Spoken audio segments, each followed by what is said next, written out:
Egunon eta ongi etorri gaurko saiora. Gaurkoan, Idoia Arresano elkarrizketatuko dugu eta berak lehenbiziko sektoreari buruz eta autentika feriari buruz hitz egingo digu. Baina lehenbizi, ikus ditzagun efemerideak.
Eta orain, ikus ditzagun egunkarien azalak.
Egunon Idoia eta mila esker gurera etortzeagatik. Egunon, da eskerrik asko zuei. Lehenbiziko eta behin, eskatu behar dizut zure burua aurkezteko. Nor dugu Idoia Arrezano? Ni Idoia Arrezano naiz, abeltzaina, eta potxokak hazten ditut. Bueno, zure bizitza artzaintzari, animaliei eta landamurduari lotua dago. Zer errango zenieke hirikume bezala ezagutzen ditugun hoiei lehenbiziko sektorea pixka bat ezagutzeko? Nik esango nien gaur egun oso urrun bizi garela naturatik. Zeren azkenean hiritan da asfalton gainen bizi gara eta gure elikadura eta dendetatik lortzen dugu, ez orduan. Lehen sektorea nik esango nuke dela gaur egungo gizartea eta naturaren arteko nexoa, arteko elkarpuntu hori. Animaliekiko zaletasuna txikitatik duzu, noiz konturatu zinen zaletasuna baino gehiago zela?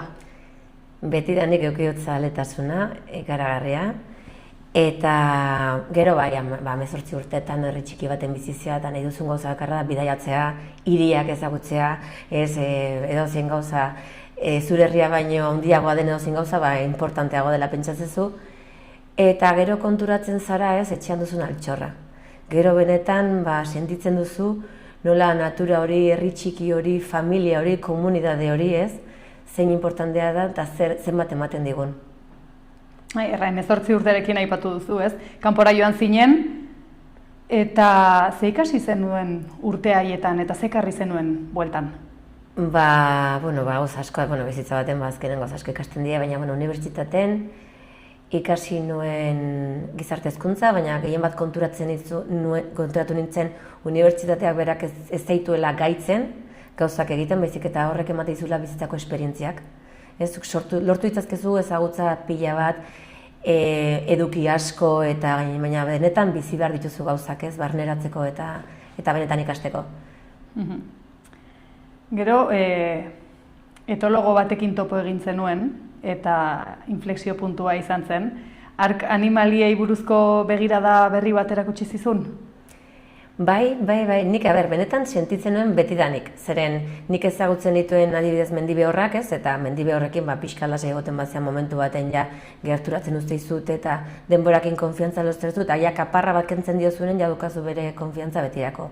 Eta hasi nintzenean zalditegitan lanean, ikuiotan bizitzen zaldi horiek zuten zure konpainia nahi, aguantatzen zuten ez okatelako ies egiteko biderek, baina nik ikusten nuen hor izugarrizko kontraesana nola ezitako animaliak ziren nik ezagutzen dituen animali basati horiek baino askoz ere deskonfiatuagoak edo zailagoak, Eta orduan etologa hau ezagutu nuenean konturatu nintzen zergatik.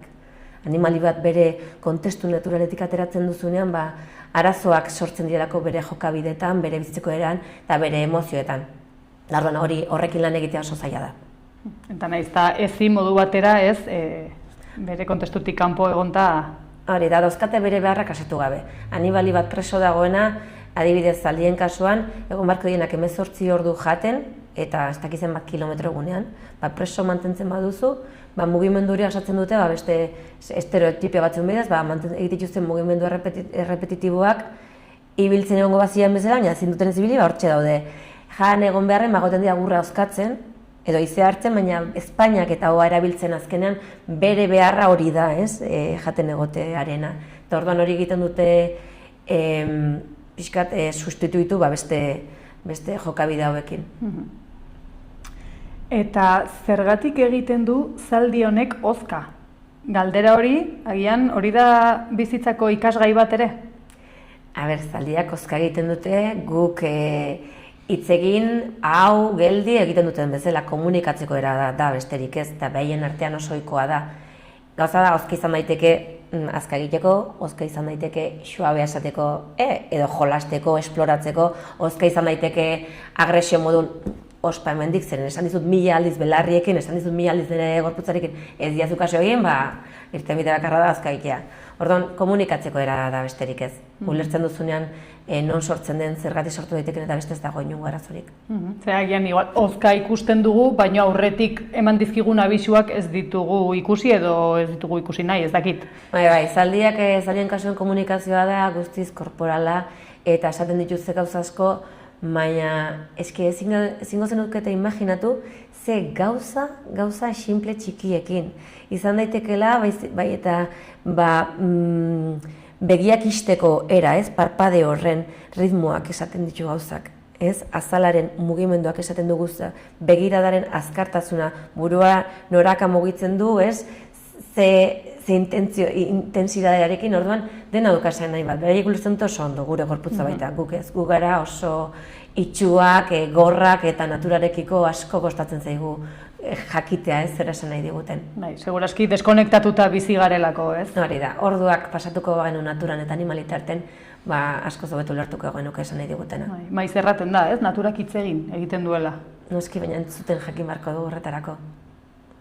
Hori da. Gero, ekoizle txikiez hitz egingo dugu orain, zein da gaur egun nekazari eta abeltzain txikien errealitatea? Errealitate gogorra da. Bai, gaur egun pentsatu behar dugu gizarte gehiena bizi dela hirietan eta superfizie handiak hartu dutela merkatu osoa, esan dizut jendeak, nik ulertzen dut ez daukagu denborik. Orduan errazen egiten dugu, joan leku batera dauzkagunak gauza guztiak batera. Baina ekoizle txikiak ezin gara merkatu hortan sartu.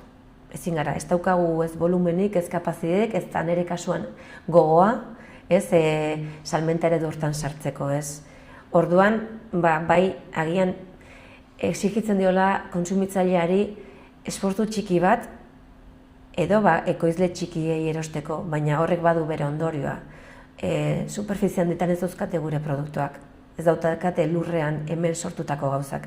Ez daukate kalitatez edo bai elikadura osasuntsu bat eramateko beharrezkoa diren nutriente edo produktuak ez dauzkatean. Guk dauzkagu bakarrik. Eta gaur egun zein dira zuen eguneroko erronka nagusiak? Bidirakoena esango nukenik. Garrantzitsuena. Bai, baina nik uste badala orain momentu bat nun jendeari da konturatzen ez garrantzitsu da ingurumena, landaremoa, ekoizleak, ekoizpen eredu etiko edo osasuntsuak, bai guretzat bai ingurumenantzat.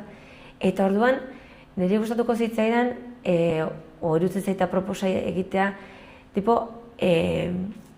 konpartitzea, egitea bideak nun hiriko jendea eta herriko jendea elkartu gaitezken, gehien bat ezagutza hori pixka bat baita partekatzeko eta jendeak konturatu dadin guk ekoizle bezala, guk noski biziraun barko dugu, baina guk egiten dugu lana ez da guretzako bakarrik.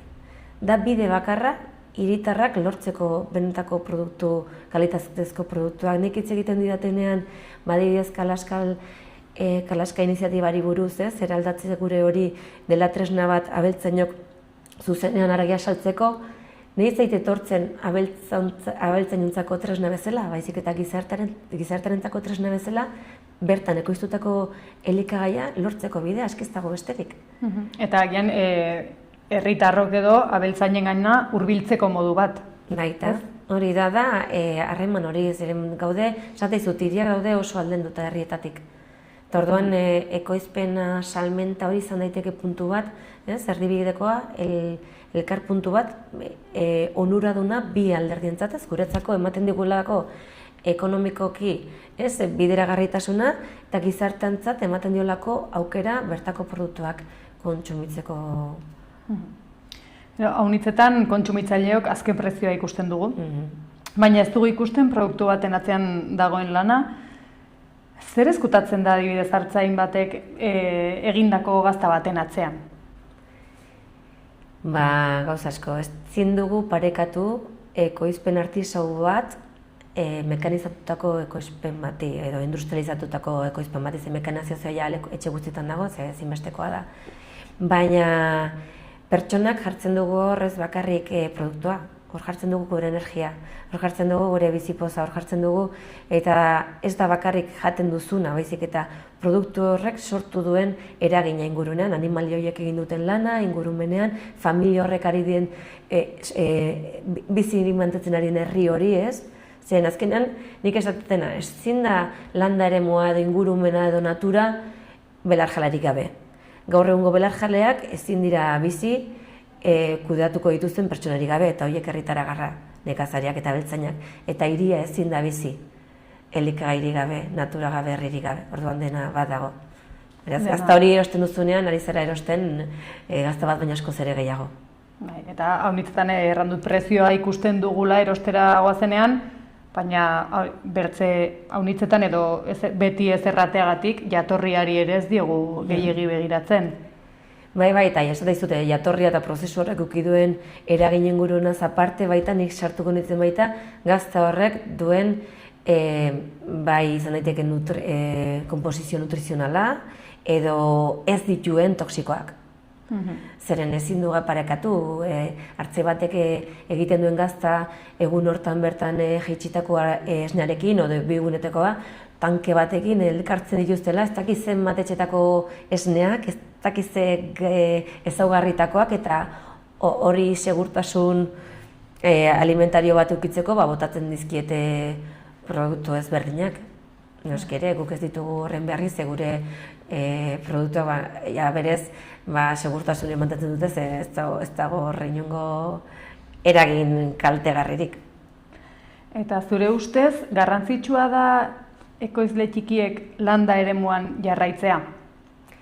Eske garrantzitsua baino esango dizuke ezinbestekoa. Eske guk egiten dugun papera eta gure animaliak egiten duten papera ezin da sustituitu. Eske ez dago makinarik hori egin dezakenik. Ez makina, ez laborategirik. Zan aldi gute laborategitan haragi egin daitekela, hori ez da haragia. Bizitza, sortzen ez duen gauza bat ez da sekula haragi izan. Antzekoa izan daiteke, edo bertze izen bat jarri, baina haragia ez da izango. Ezin da. Haragia sortzen da bizitza sistema batetan, eta bizitza sistema horren oinarria da, mina ematen badigu ere, da heriotza. Ekoizle txiki bat ez da soilik elikagaien ekoizlea. Herri bat bizirik mantentzea ere laguntzen du, erranduzu oraintxe aipatu duzu, eta nola lotzen dira lehen sektorea eta landa eremuko bizitza? Azkenean lehen sektoreak erabiltzen du, erabili beharko luke landa eremua. Ze gaur egun geroz eta prozesu industrializatuago daude, eta orain baita entzuten ditugu, eta Txinan ari direla ekoizten txerriak raskazilotan. Orduan, ekoizti dezakegu animaliak eta tomateak hidroponikoan, baina hori daude gure naturatik kanpo. Horrek ez dauka zentzurin, ustez hori da gaur egungo kontradizioetako bat, zertarako hor daukagu gure baliabideak, hor daukagu natura, gaine natura hortan lehen sektoreak egiten du bere papera.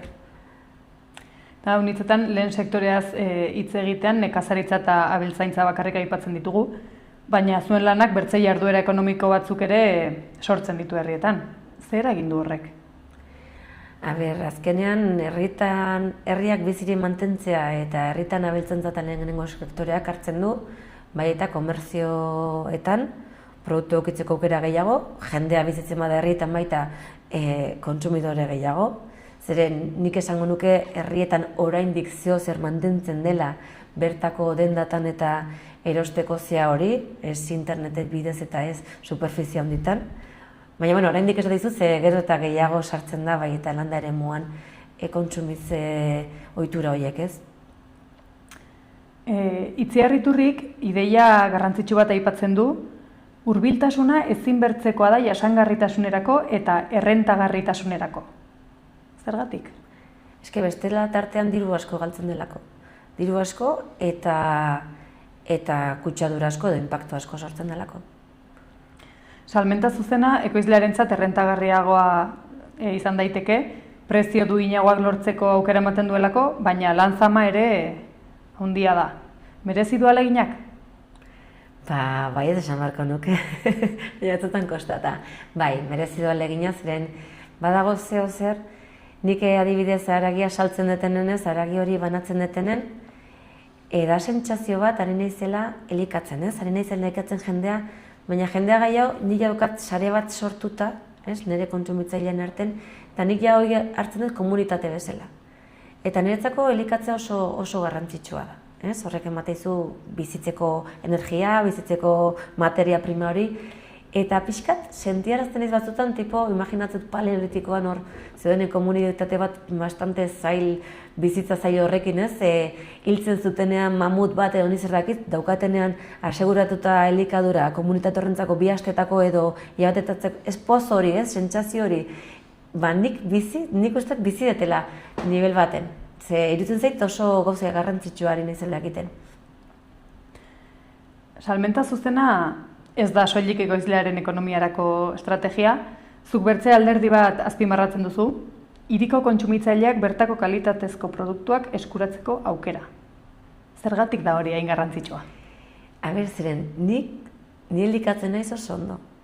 Nik nire haragia daukat, nire amaren baratzeko gauzak, anaiaren gazta, beste herri ondokoaren frutak, oso ondo likatzen. Herrietan dauzkagu jakiak, lurreko jakiak.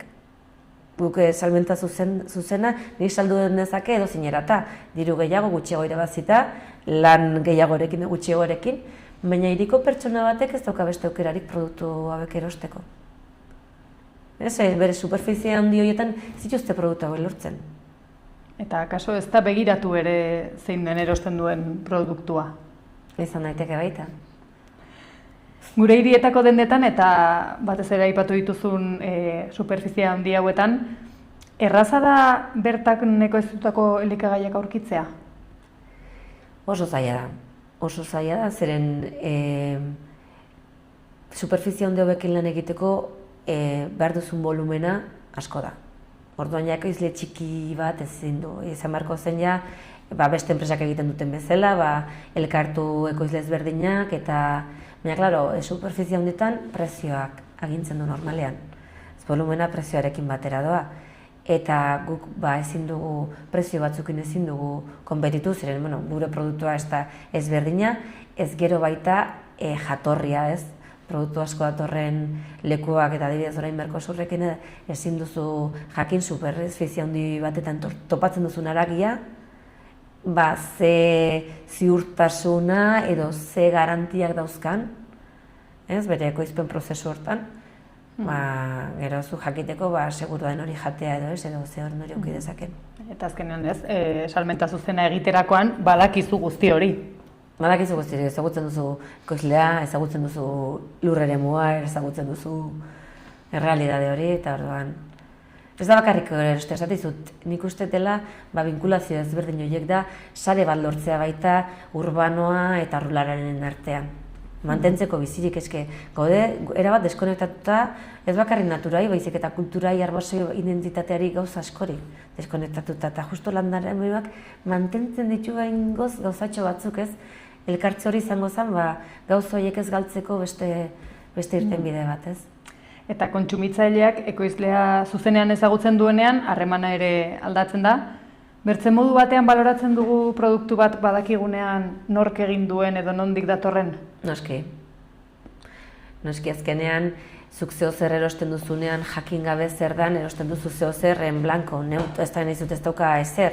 Zuk erosten duzunen zerbait, akizu dela Amaiarena edo Aitorrena, edo dakizu Aitorre dauzkala 2 umetxo, gainera egiten ditula bere umetxoa dauzela zuk egite dituzun ikastarora, edo kontsumitzen dutela zure dendan, edo daude gauza asko, azkenean da gizarte hori, komunidade hori nik esateten hori sortzea.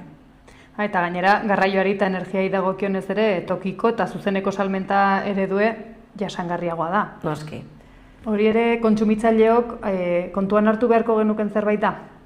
Noski, azkenean denok bizi behar dugu hemen, eta nik uste etorkizuna nahi dugula bai guretzat, bai eta horretarako natura behar dugu. Hemen oxigenoa lortzeko eta ur garbia lortzeko, eta naturak betetzen du bere papera, guk lagundu aldiogu, baina dena hemen ondatzen bada ez daukagu zer eginik edo beste planeta batera joan edo... Eta hiria eta landa eremua elkartzea zari gara, eta gian hemen sartzen da autentika, ezta? Noski, behitxo, autentika da, nik esango nuke, azoka bakarra egin dena eremu urbano total batetan. Eta horrek ematen du, edo zein herritan sortzen antolatzen genituen azokatan, etortzen zen jendea zen azokara horta joan nahi zuena, ez? Orduan badauka sensibilitate bat, badakiz zer topatu behar dugun, baina autentika niaz sorpresa izan zen, etortako jende asko sekulatzela joango beste herri batera azoka bateta. Baina nola azoka bere etxerra etorri zen, gerturatu zen. Orduan entzun zen denetik, entzun zen gauza, baiz eta hau zer da, behurra, peia, oize, untxik, hola, jende asko, baina jakin gabe zer animalitaz ez naturaz. Orduan, polita izan zen alde hortan, eta nik uste dut horregatik izan dela egitasmo bat izugarrizko harrera eta eraginak dezakela beste harreman hortan. Aurten, bigarren aldiz, irailaren 4an, 8an eta 6an egingo da, Iruñan, eta zehazki zer da autentika? Ganadu azoka bat, feria gastronomiko bat, hezkuntza proiektu bat, dena batera, ez dakit? Agian, autentika da nik aipatu dizuedan beste vinkulazio parte hartze puntu hori ez, autentika igual izan daiteke horietako ekimen bat ez. Nun elkartzen dugun landaremua hiriarekin. Eta zer da? Autentika oinarritzen da bertako arrazatan, bertako landare eta bertako ekoizpenetan. Zergatik? Zeren bertako arrazak dira bertako ingurunearekin batera sortutakoak. Orduan, guk hitz egiten aldugu beste arraza batzui buruz, edo beste tomate bariadi batzui buruz, sortu dienak, helburu batzukin izan dienak ekoizpena, izan diena haragi gehiago, izan diena erresistentzia gehiago gaixotasuneta, ez dakiz errez, gizak egindako aldaera horiek, baina bertako arrazak eta bertako hazi horiek dira, berez, benetat bertako naturak moldatutakoak, gizakirakin batera, noski. Baina daude egokituta bertako naturara, bertako baliabidetara. Da horregatik egiten dute ezberdintasun hori, ez? Daukate gaitasuna bertako basoetan, bertako mendietan jaten dutenarekin egoiztea. Iaz, 70.000 bisitari izan zituen, ze adierazten du hainbertze jendek landa mundua ezagutzeko interesa erakusteak?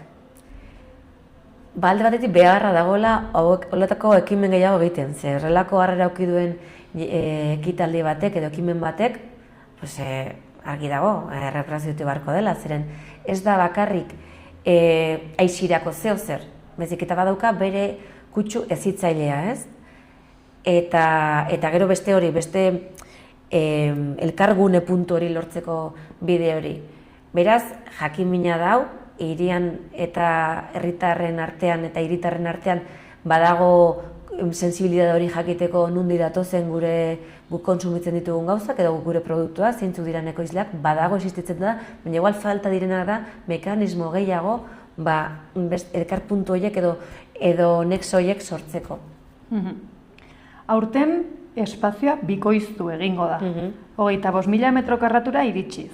Ze aurkituko du bertara hurbiltzen denak? Denetik, aurkituko ditu animaliak, aurkituko ditu ekoizleak, aurkituko ditu Nafarroko haziak bat tomatea eta olako produktu.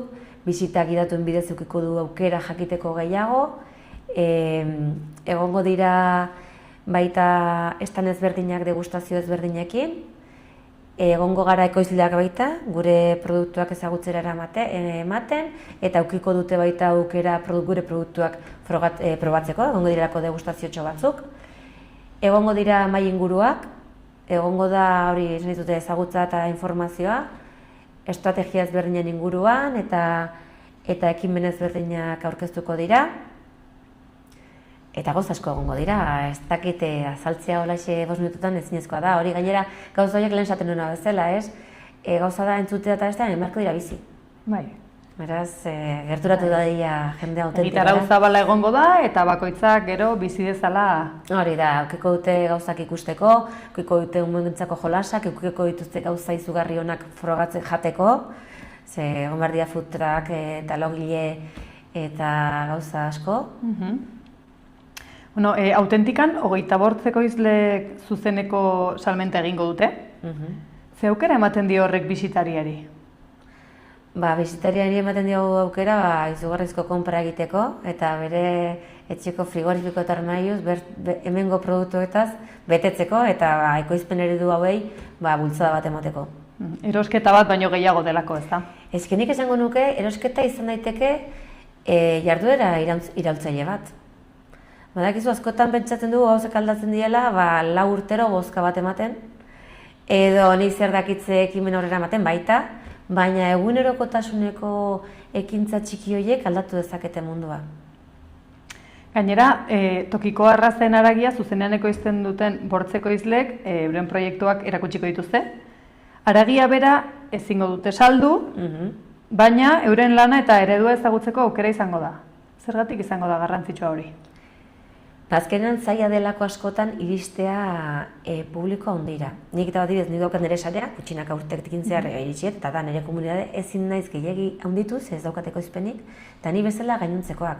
Orduan, edozein pertsonen nahi duena horrelako eredu batekin ez sartu erosteko haragia edo beste edozein produktu, ezinbesteko dauke harreman horiek egitea, ezinbesteko dauke ezagutzea ze bidetik nun lortu dezaketen haragi hori ez, adibidez, nun lortu dezaketen Aralarren sortzen den Pireneik haragia ez, Ricardo horre egongo da, eta horre ezagutuko dute, eta gainera aukiko dute aukera baita Ricardoren haragia probatzeko.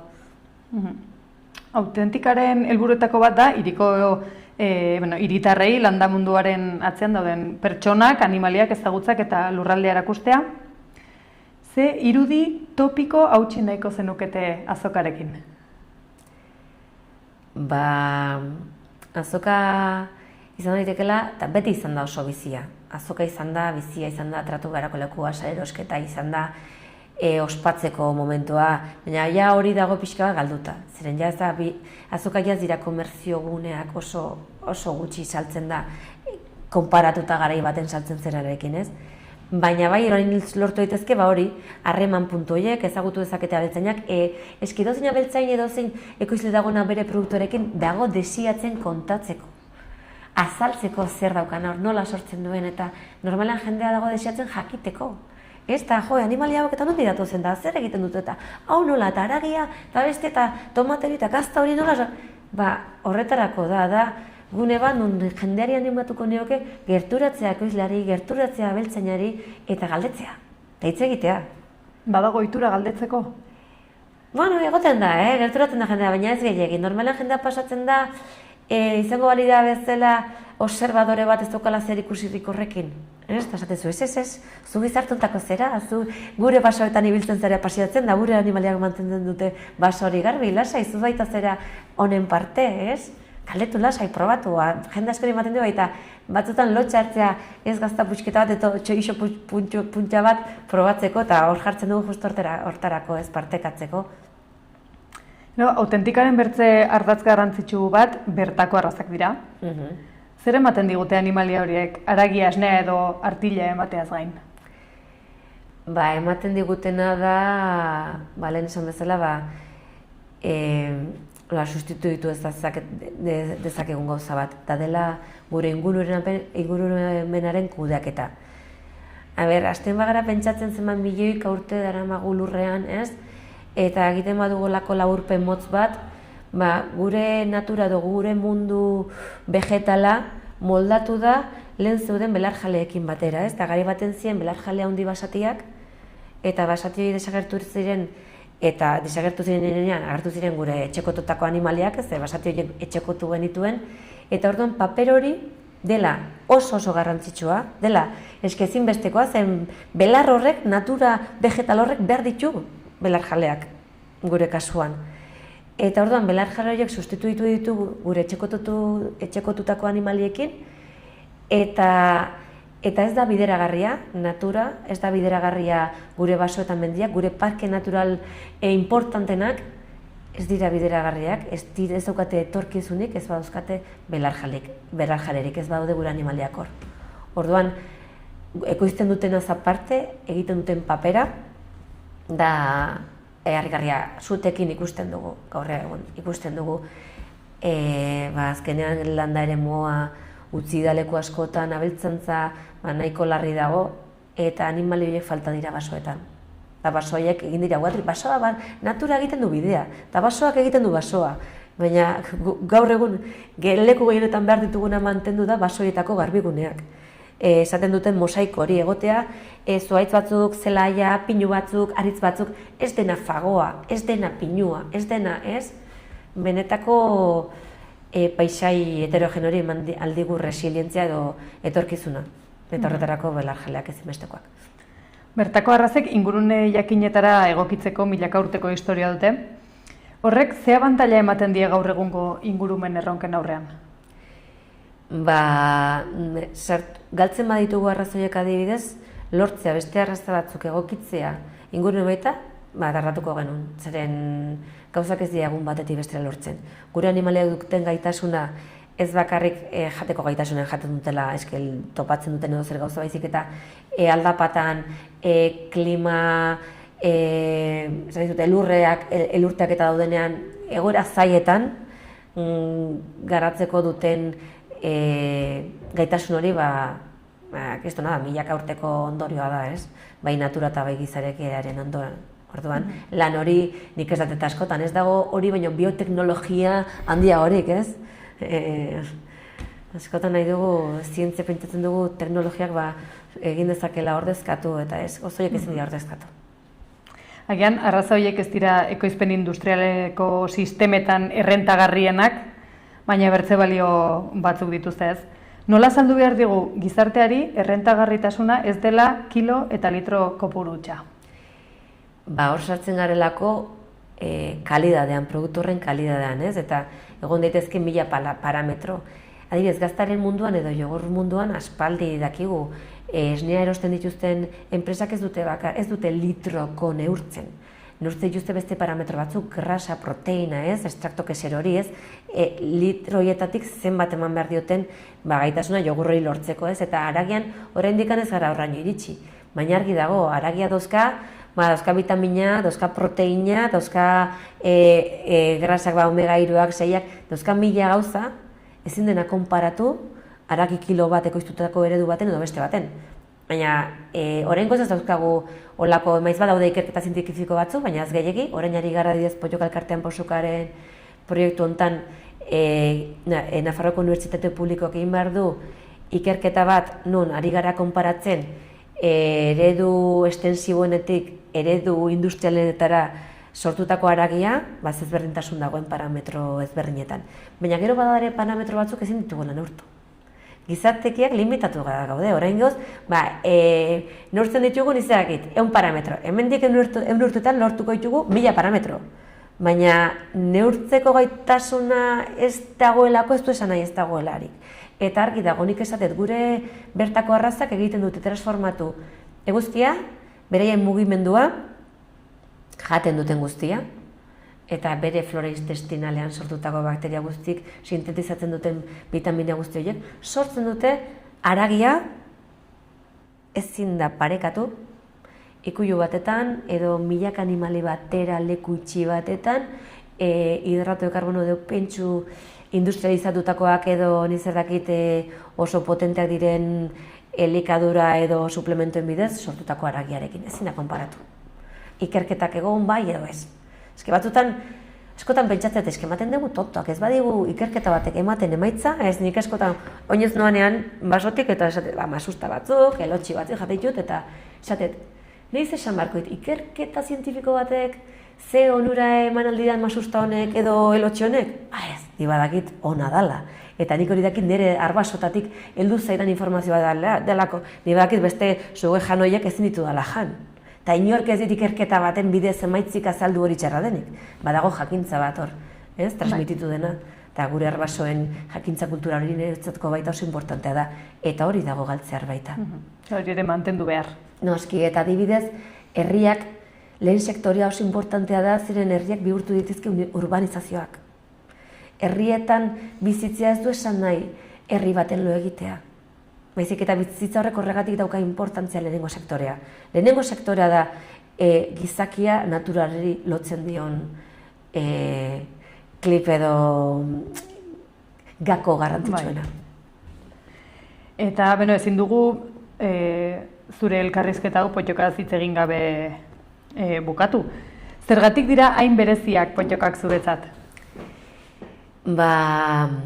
Pottokak oso ezberdinak ikusten ditut beste animaliekako. zaldiekin gehien bat konparatuta.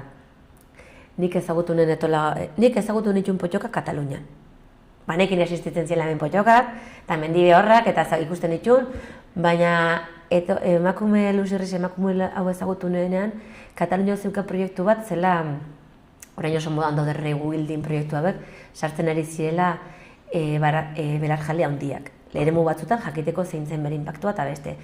Eta Luzik, etolagonek erabaki zuen zaldi arraza bezala aukeratzea potxoka. Eta zergatik? Emakume hau bizi izan da ikastarok ematen bizitza osoa mundu osoan zehar, ezagutu ditu mundu ondo den seguramente errazik eta gehienak, eta potxoka ezagutu zuenean esan zuen zer da hau. Zergatik? Normalean zaldiak ihes egiten dutelako. Zaldien jokabidea da, beldurra eragiten dien zeozer gauza batengatik urrundu edo ihes egin, eta potxokak ez beti. Potxoka batzuk aurre egiten dute, eta eroso egiten dute, hozka egiten dute, baina benetako hozka ostika da benetan bortitzak izan daitezke. Eta orduan harritu zen, eta maite mintu zen arraza hortaz, garai hortan epofetik ari ziren ikerketa genetikoak egiten, arrazari buruz, eta bai atera ziren baita parametro batzuk genetikoak oso interesgarriak, zen gizakia sartzen denen animali batekin, ezaugarri batzuk selekzionatzen, adibidez, nik selekzionatzen dut, nahi dut animali hauek esne gehiago matea, orduan selekzionatzen dut errape handien dauzkan animaliak, eta baien artean ugaltzen ditut, orduan badira, esaten dena da, diversitate genetikoa galtzen doa, zen zu betik aukeratzen dituzu ezaugarri horiek, baina naturan ez da hori gertatzen. Naturak da, momentuan, hor prest dagoen individua bizirauten duena, reproduzitzen du, eta da moldatzen dana. Eta orduan, animali basatia daukate diversitate genetiko oso altua, etxekotutakoak oso murritza. Baina potxokan, harrigarria zen, nola zeukan diversitate genetiko oso handia. Eta orduan, emakume honek pentsatzen du, gero baita ikusita kobazuloetan dozkagun marrazkiak, altuna eta barean direnen lanak, ez urtan mainan arabera, beti pentsatu izan da, potxoka izan zitekela paleolitiko zaldi basati horren segida bat, ez? Eta zer ekarpen egiten die potxokak gure inguruneari edo gure mendiei?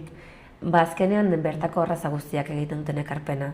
Dela, daukaten ez gaitasun hori horre moldatzeko, ibiltzen dira leku zaienetan, jaten dute denetik, eta gauza toksikoa jate dituzte momentu batzutan, daukatelako inflamazioa, edo esparasitatzeko, edo daukate naturak sortutako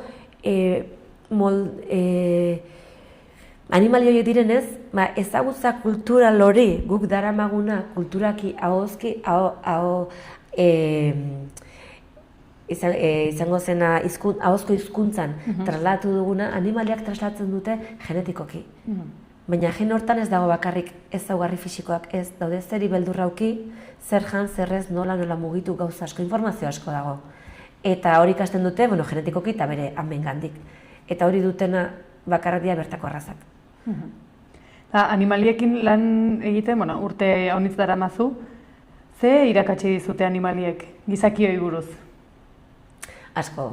Azkenean, gauza guzti bat dira ispilu bat, baina animali biziak dienez, daukate erreakzio bat asko azkarragoa zure ekintzei. Eta askotan, bilatzen duzu beti, gauzak erreztu, gauzak azkar egin, da la famosa pastilla soluzionatuko izkizunak arazo guztiak, eta hori ez da existitzen. Eta naturak erakusten dizu, ez?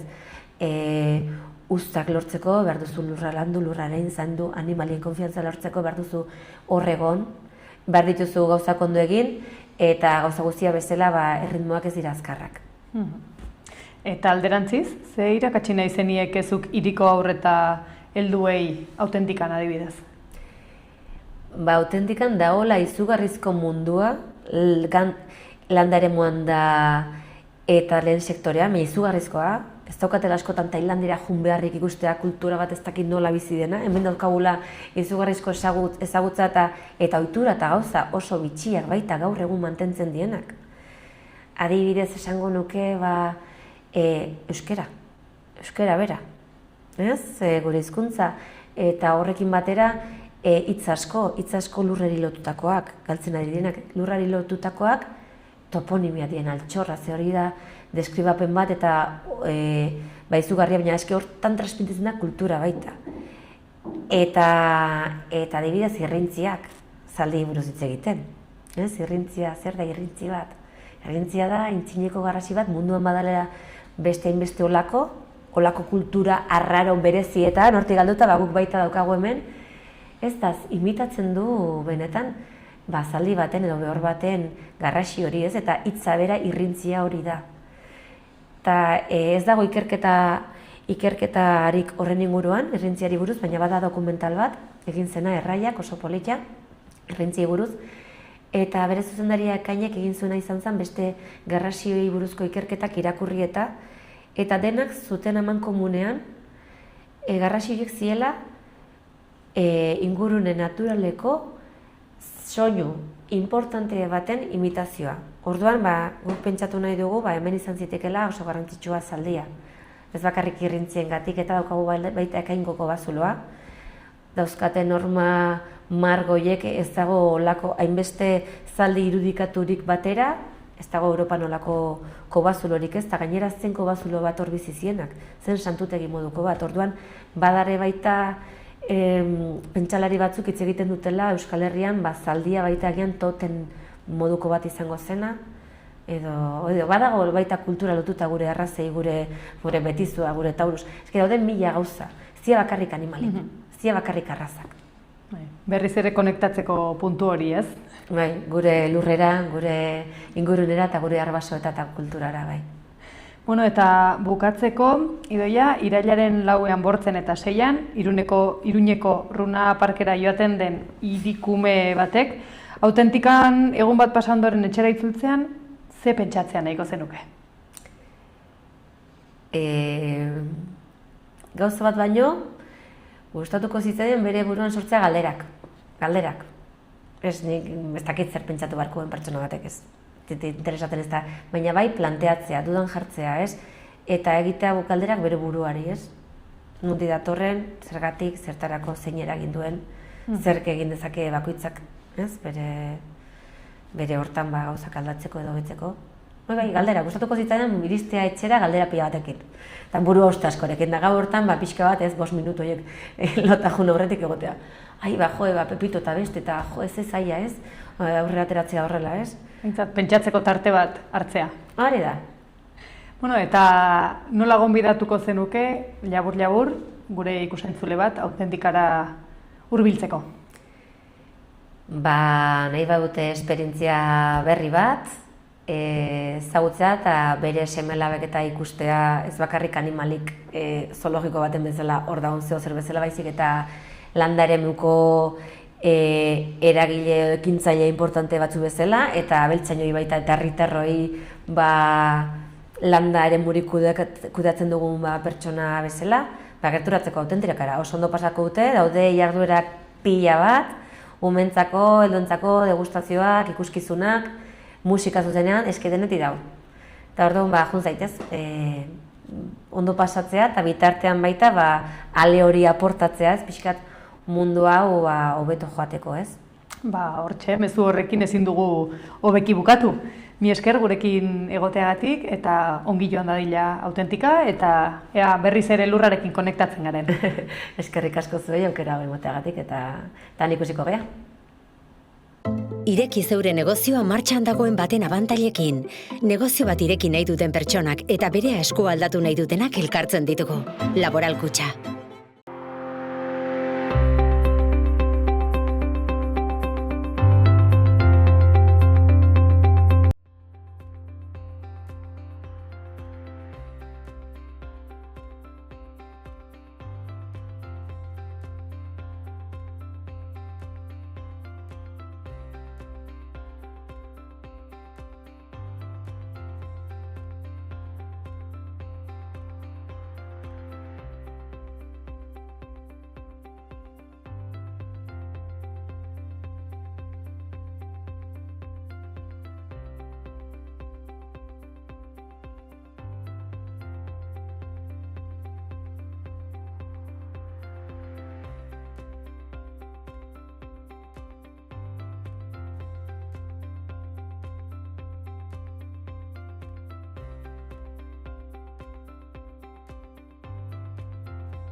Onaino gaurkoa, espero dugu zuen gustokoa izana, mila esker zuen arretagatik eta hurrengora arte. Ongi izan.